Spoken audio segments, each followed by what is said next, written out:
Hi folks, this is video number 199 and the title is The Legend of the Sleeping Lady.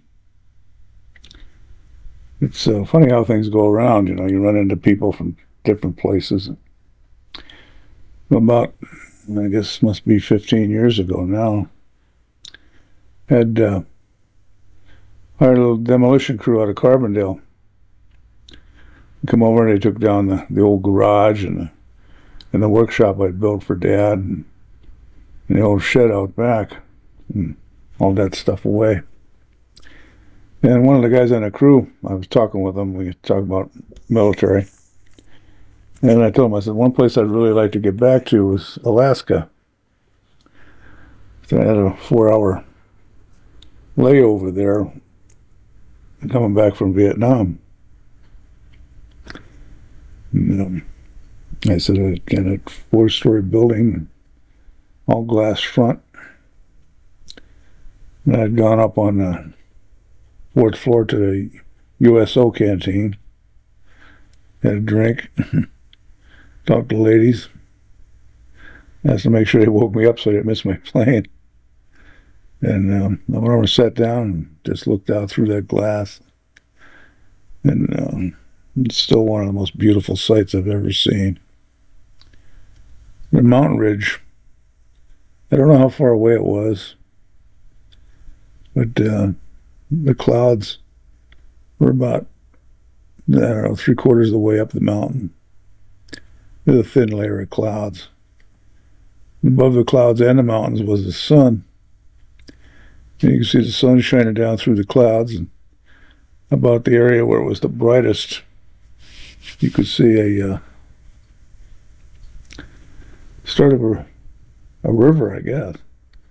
And you could follow it down through the pass and the mountain ridge.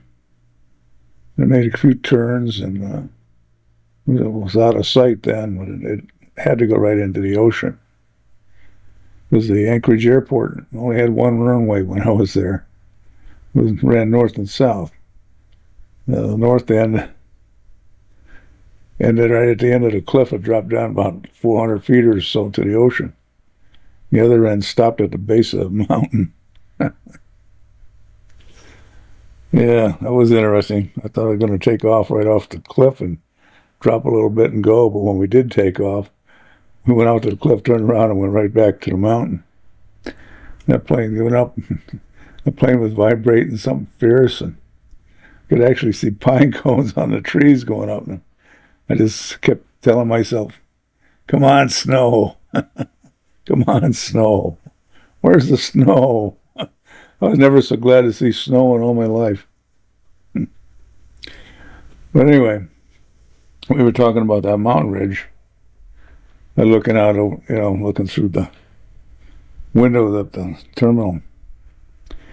And he told me, he said he was stationed up there. He says he knows exactly what I'm talking about.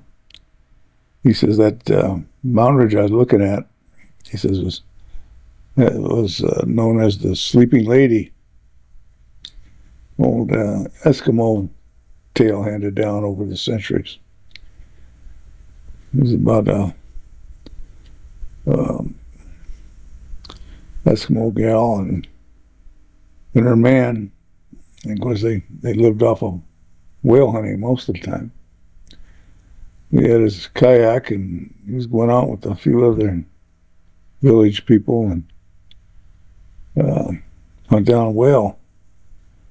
And they heated the blubber for oil for their lamps, and of course they ate the meat. And get a good sized whale, they can divide it up amongst the people in the little village there, and then get them through the winter. Well, she went with them to the shore, and they said their goodbyes, and she said, well, I'm going to wait right here till you get back. Well, they went out and was chasing after whales in a kayak and a spear. It'd be pretty dangerous. Well, she waited 1 day, 2 days, None of them came back. But she was waiting for a man to come back. She got tired,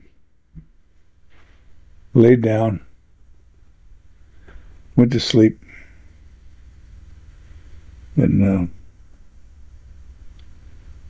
she realized her man wasn't coming back, and she apparently died of a broken heart laying there on the sand. Of course, Mother Nature came along and slowly covered her up and built up that beautiful mountain ridge I described.